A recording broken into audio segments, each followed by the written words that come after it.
Morning. आज class 7 के students को फिर से मैं लेके आया हूँ पढ़ाने के लिए चेंजेस एंड रिएक्शंस।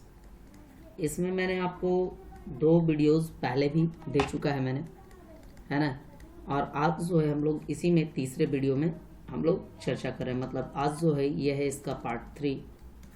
और साथ में पिछले वीडियो में जब हम लोग बात किए थे तो हम लोग मैग्नीशियम बर्निंग इन स्टीम का चर्चा हम लोग कर लिए थे, है ना। Magnesium, the burning of magnesium ribbon का चर्चा हम लोग कर लिए थे। तो आज जो है हम लोग 2 नंबर पे चर्चा करने वाले हैं reaction between baking soda and vinegar के बारे में। आज हम लोग चर्चा करने वाले हैं बेकिंग सोडा एंड विनेगर के बारे में चर्चा करने वाले हैं। तो आप लोगों से अनुरोध है, सबसे पहले आप लोग क्या करें कि आप लोग अपना अपना नोटबुक ले लें अपने पास, ताकि कि मैं जो भी यहाँ पे लिखूं और समझाऊं, है ना, आप उसको अपनी कॉपी में क्या कर सके, नोट कर सकें। मैं आप लोगों के लिए ढंग से क्लास करने का मतलब एकदम क्लास वाली फीलिंग आने के लिए मैं आपके लिए बहुत ज़्यादा ट्राई करते रहता हूँ कि मटेरियल मैं किस तरीके से तैयार करूँ, है ना, तो आप लोगों को समझ में बेहतर आए। चलिए शुरू कर लेते हैं टॉपिक को बगैर देर किए हुए। तो मैं यहाँ पे लिख रहा हूँ, आप लोग भी लिखेंगे। मैं लिख रहा हूँ कि when baking soda and vinegar, है ना, are mixed together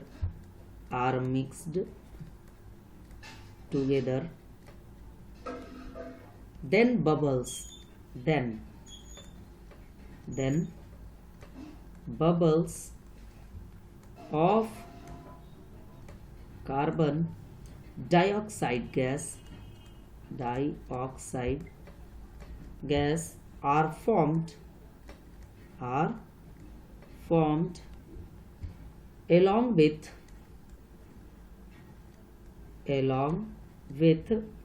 some other substances.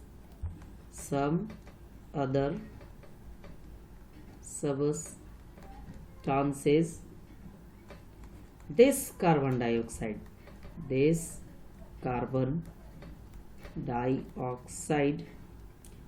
an entirely new substance, है ना। तो आप लोग देख सकते हैं यहाँ पे, मैं अभी और लिख लेता हूँ पहले। The reaction between baking soda and vinegar is a chemical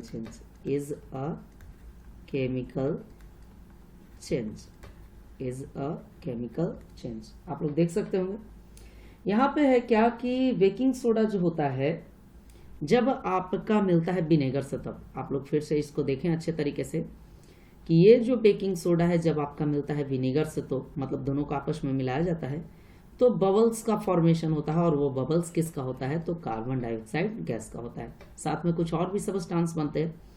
तो यहाँ पे ये जो कार्बन डाइऑक्साइड है ये बेकिंग सोडा और विनेगर से बनने वालों में ये पूरा का पूरा नया सबस्टांस है। और आप जानते हैं कि जब भी किसी चीज़ का, किसी रिएक्शन में, किसी चेंजेस में नए सबस्टांस का निर्माण होता है तो वो चेंज जो होता है कैसा चेंज होता है, तो केमिकल चेंज होता है। तो यहाँ पे हम कह सकते हैं कि बेकिंग सोडा और विनेगर, है ना, मिला और बनाया क्या, कार्बन डाइऑक्साइड, एक नया चेंज। तो बेकिंग सोडा और विनेगर के मिलने को कह सकते हैं हम कौन सा चेंज, तो हम कह सकते हैं केमिकल चेंज। यहाँ पे आप लोगों को स्क्रीन पे दिखाई दे रहा होगा। चलिए थोड़ा सा और नीचे चलते हैं, अभी इसमें और हम लोग देख लेते हैं। इसी में मैं अगर लिख दूं कुछ इस तरीके से, आप लोग देख सकते हैं यहाँ पे मैं लिखूं कि baking soda is sodium hydroxide, एक प्रकार का बेस है ना।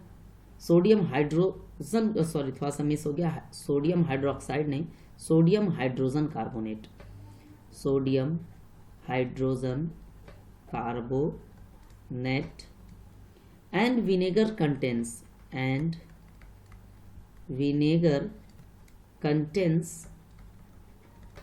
contains acetic acid,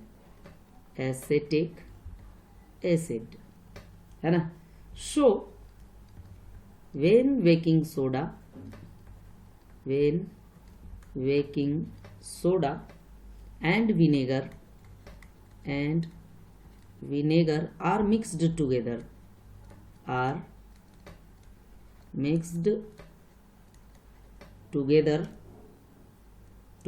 then a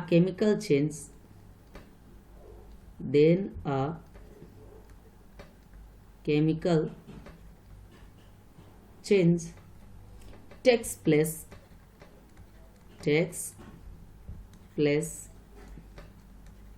between sodium hydrogen carbonate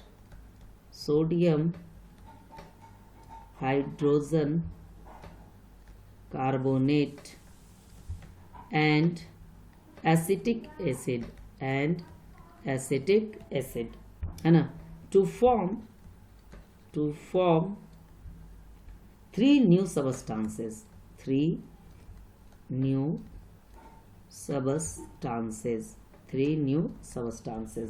First है सोडियम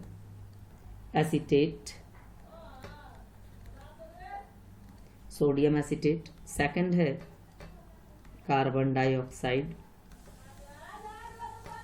और थर्ड है वाटर, है ना. आप लोगों को दिख रहा होगा किस तरीके से फॉर्मेशन होता है. तो आइए इसको हम लोग थोड़ा सा और डिटेलिंग में चलते हैं, है ना. यहाँ पे थोड़ा सा मैं इसका जो है फॉन्ट कलर चेंज कर लेता हूँ. यहाँ पे मैं लिखता हूँ कि this chemical change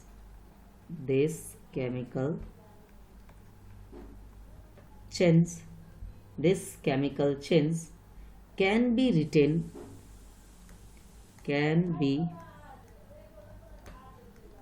written in the form of a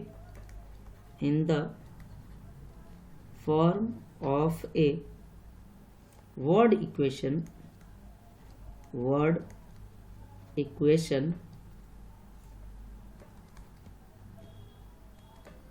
चलिए यहाँ से थोड़ा सा आप लोग देख लेंगे, सभी बच्चे ध्यान से देखना बहुत जरूरी है आप लोगों को, है ना. तो यहाँ पे मैं लिखता हूँ सोडियम हाइड्रोजन कार्बोनेट, जिसको कहा जाता है बेकिंग सोडा, है ना. ये रिएक्शन किया किससे, तो किया एसिटिक एसिड से. ये रिएक्शन किससे किया, एसिटिक एसिड, जिसको क्या कहा जाता है, तो विनेगर कहा जाता है. और फॉर्मेशन किसका किया, तो किया सोडियम एसीटेट का, है ना. साथ में छोड़ा क्या, तो कार्बन डाइऑक्साइड गैस, है ना, और साथ में बनाया क्या, वाटर. अब आप लोग थोड़ा सा ऊपर की ओर चले, देखते हैं हम लोग, समझते हैं इसको, है ना. समझने के लिए ही हम लोगों को यहाँ साइंस ढंग से पढ़ाया जा रहा है. लिखा हुआ है कि बेकिंग सोडा क्या है, तो ये एक प्रकार का सोडियम हाइड्रोजन कार्बोनेट है. और विनेगर में क्या पाया जाता है, तो विनेगर में एसिटिक एसिड पाया जाता है. जब बेकिंग सोडा आपका विनेगर से मिलता है तब होता है केमिकल चेंज, और इस दौरान होता किसके बीच में है, तो hydrogen carbonate, sodium hydrogen carbonate और एसिटिक एसिड के बीच में, और बनाता है 3 नया पदार्थ. क्या बनाता है, 3 नया पदार्थ बनाता है. पहला है सोडियम एसीटेट, दूसरा है कार्बन डाइऑक्साइड गैस, और तीसरा है वाटर. अगर इसी रिएक्शन को हम लोग, केमिकल चेंज को अगर हम लोग इक्वेशन के फॉर्म में लिखे, तो यहाँ आप देख सकते हैं लिखा हुआ है कि sodium hydrogen carbonate plus acetic acid gives sodium acetate carbon dioxide and water. तो आप देख सकते हैं कि यहाँ पे जो है नया सबस्टांस बन रहा है. यहाँ पे कैसा सबस्टांस बन रहा है, नया सबस्टांस बन रहा है. तो इस प्रकार के चेंजेस को हम लोग क्या कहते हैं, तो कहते हैं केमिकल चेंज कहते हैं. चलिए थोड़ा सा और आगे चलते हैं हम लोग, और रिएक्शन देखते हैं. एक रिएक्शन हम लोग आज देख लेते हैं, reaction between copper sulphate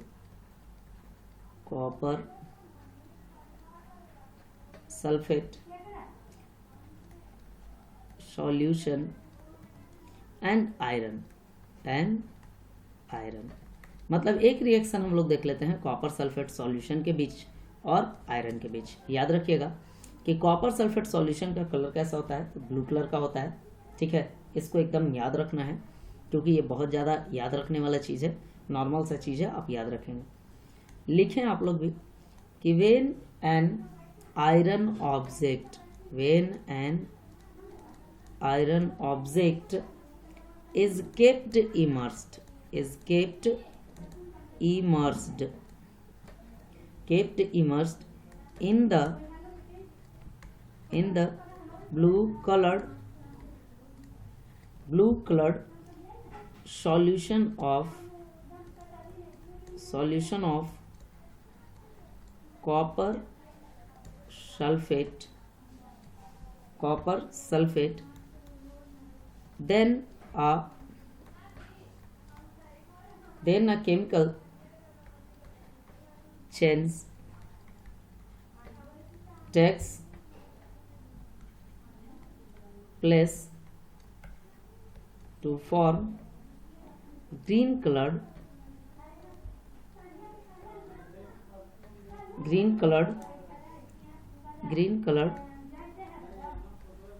iron sulfate solution and a brown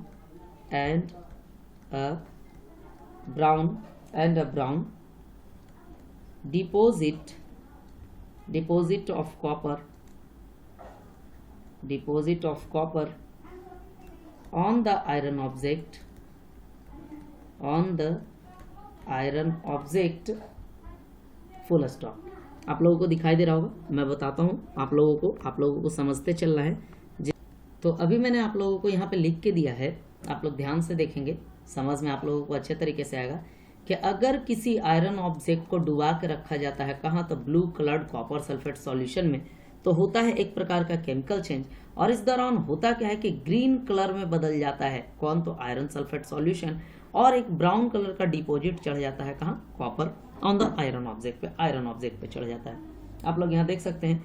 अब इसी इक्वेशन को यहाँ पे देखिए मैं लिख रहा हूं कि this change can be written in the form of a word equation।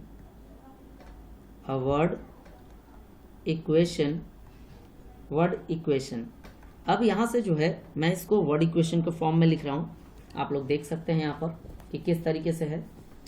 तो मैं लिख रहा हूँ यहाँ पे कि कॉपर सल्फेट सॉल्यूशन, देखिए यहाँ पे मैं लिख रहा हूँ कॉपर सल्फेट सॉल्यूशन रिएक्शन करेगा किससे, तो करेगा आयरन से, है ना। कॉपर सल्फेट सॉल्यूशन का कलर कैसा होता है, ब्लू होता है ना, आप लोग जानते हैं, और आयरन का कलर कैसा होता है, तो ग्रे कलर का होता है ना। ये दोनों रिएक्शन किया, ये दोनों क्या किया, रिएक्शन कर लिया, है ना। और बनाया क्या, तो बनाया ये आयरन सल्फेट सॉल्यूशन। बनाया क्या, तो ये बनाया आयरन सल्फेट सॉल्यूशन, और अलग से क्या छोड़ा, तो छोड़ा ये कॉपर, मतलब कॉपर को इसने डिस्प्लेस किया। अब ये जो आयरन सल्फेट सॉल्यूशन है इसका कलर कैसा हो जाएगा ग्रीन कलर का, और इस कॉपर का कलर कैसा हो जाएगा, तो ये हो जाएगा ब्राउन कलर का। तो आप लोग देख सकते हैं। तो यहाँ भी क्या हुआ कि जैसे ही कॉपर सल्फेट सॉल्यूशन में आपने आयरन डाला, है ना, जैसे ही आपने क्या किया कि कॉपर सल्फेट सॉल्यूशन में क्या डाला, आयरन डाला, तो ये भी नया पदार्थ बनाया और बन गया क्या, तो ये बन गया आपका केमिकल चेंज। इसका मतलब यहाँ पे हम लिख सकते हैं कि the reaction between copper sulphate solution, जिसको हम लोग कहते हैं CuSO4, है ना, सॉल्यूशन, एंड आयरन, जिसको रिप्रेजेंट करते हैं हम लोग Fe से, है ना, इज अ केमिकल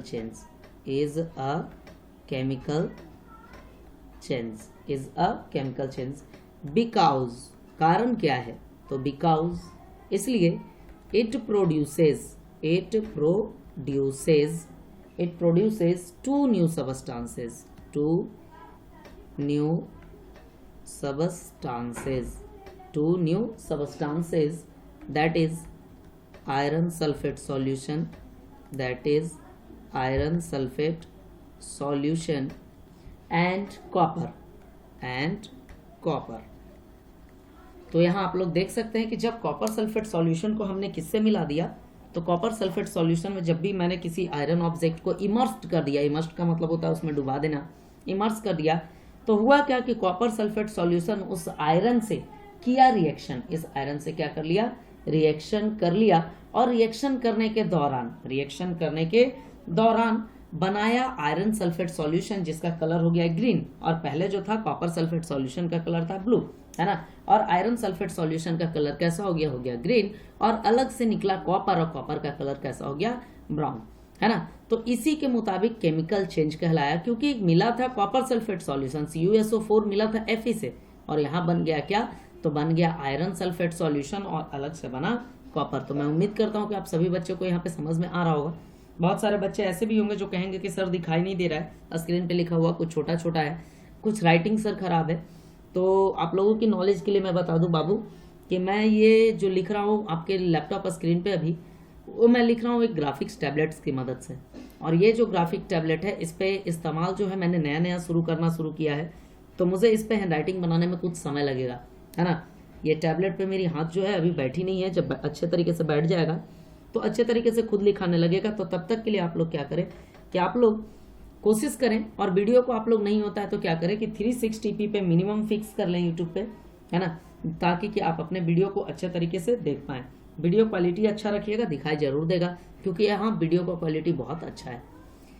तो ये थी बात। अब जो मैं चर्चा करने वाला हूँ मैं, बहुत अच्छा एक टॉपिक है ना, वो टॉपिक है रस्टिंग ऑफ आयरन, है ना, रस्टिंग ऑफ आयरन। आप जानते हैं रस्टिंग क्या होता है, जंग लगना होता है। तो आज हम लोग इसके बारे में पढ़ेंगे, साथ में ये पढ़ेंगे कि ये कंडीशन कौन सा नेसेसरी होता है रस्टिंग के लिए। साथ में हम लोग ये भी पढ़ेंगे कि रस्टिंग करता क्या है ना, और साथ में रस्टिंग के मुताबिक, है ना, रस्टिंग को रोका कैसे जा सकता है, ये सारा चीज़ हम लोग आज यहाँ चर्चा करेंगे, है ना। तो आप लोग वीडियो को इसी तरीके से देखते रहिए, और मैं कोशिश करते रहूँगा कि आप लोगों तक हमारी सारी बातें पहुँच जाए। तो आइए हम लोग शुरू कर लेते हैं रस्टिंग ऑफ आयरन। आप लोग अपनी कॉपी में लिखते रहेंगे। चलिए हम लोग शुरू कर लेते हैं रस्टिंग ऑफ आयरन। थोड़ा सा मैं स्क्रॉल कर लेता हूँ इसको। चलिए हेडिंग कर लीजिए आप लोग बाबू कि रस्टिंग ऑफ आयरन, हम लोग इसके बारे में जानने वाले हैं, ठीक है। तो चलिए हम लोग शुरू करते हैं। सबसे पहले इसका डिफिनीशन लिख लेते हैं हम लोग। When an iron object is left in damp air, या फिर यहाँ पे आप ये भी लिख सकते हैं और वाटर, है ना, for a considerable time,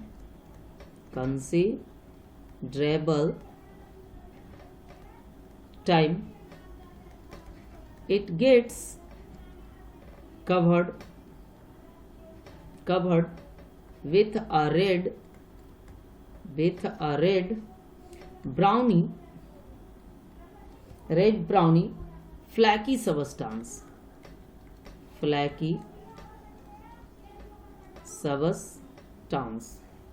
called rust, full stop। and this is called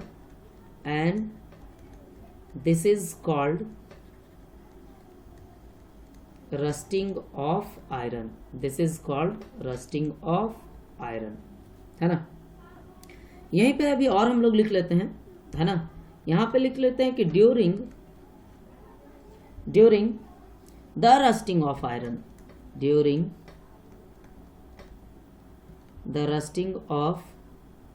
iron, comma, iron metal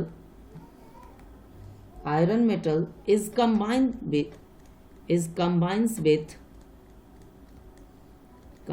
with oxygen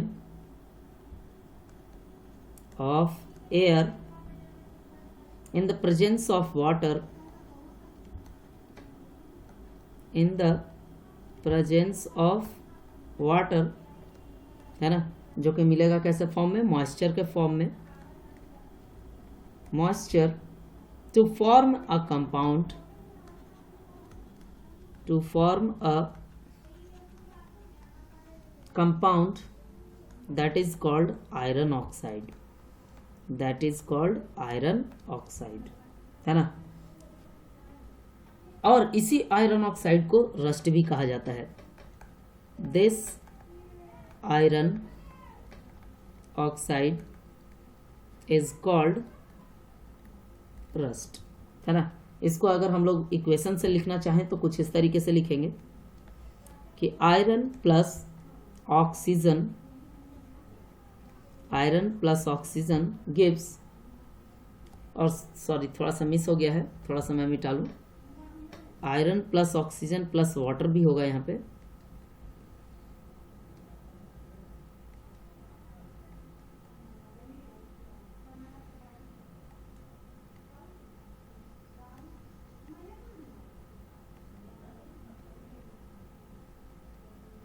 iron plus oxygen plus water, water gives what, तो गिव्स आयरन ऑक्साइड। अब यहाँ देखिए आयरन का symbol क्या होता है, तो होता है Fe, ऑक्सीजन O2 और वाटर होता है H2O, है ना। और बनाया क्या, तो आयरन ऑक्साइड Fe2O3, है ना, इस तरीके से। अब सवाल आया कि ये जो ऑक्सीजन है और ये वाटर है, ये दोनों का दोनों आया कहाँ से, तो ये दोनों का दोनों आया डैम्प एयर में से, ये दोनों का दोनों कहाँ से आया, तो डैम्प एयर में से आया, ठीक है। तो ये कहलाया आपका रस्टिंग। मैं उम्मीद करता हूँ आप लोग समझ रहे होंगे, ठीक है। अब जो है यहाँ पे मैं लिख रहा हूँ, नोट है, आप लोग ध्यान से देखेंगे कि rusting is a chemical change, rusting is a chemical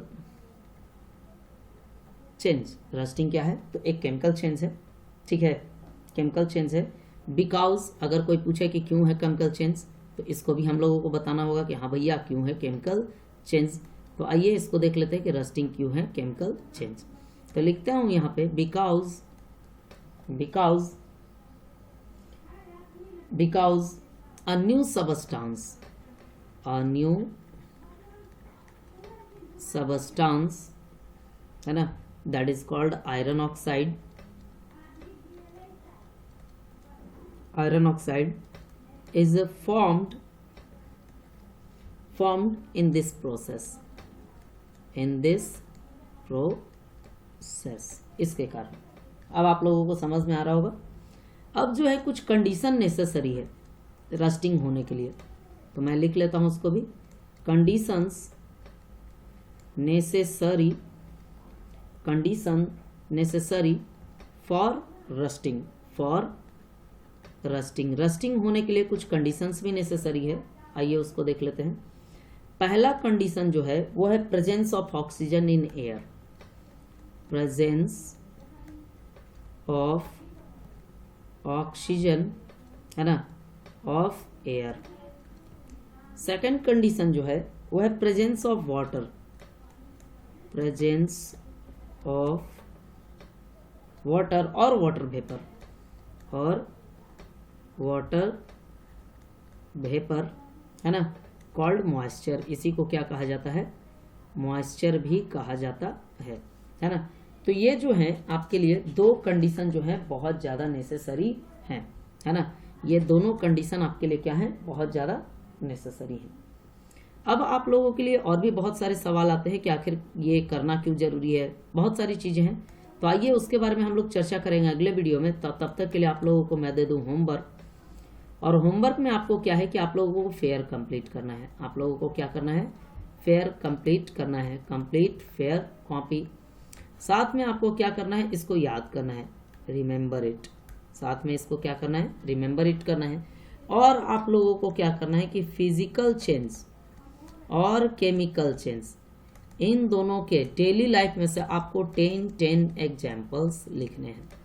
आपको क्या करना है, 10 एग्जाम्पल्स लिख ले हैं। तो मैं हूँ सूरज प्रकाश सूरज। अगले वीडियो में हम लोग फिर मिलेंगे और आगे यहाँ चर्चा करेंगे कि रस्टिंग क्यों ज़रूरी होता है, रस्टिंग को रोकना क्यों ज़रूरी होता है। इन सभी चीज़ों के बारे में हम लोग चर्चा करेंगे। तो तब तक के लिए आप लोग घर में रहें, सुरक्षित रहें।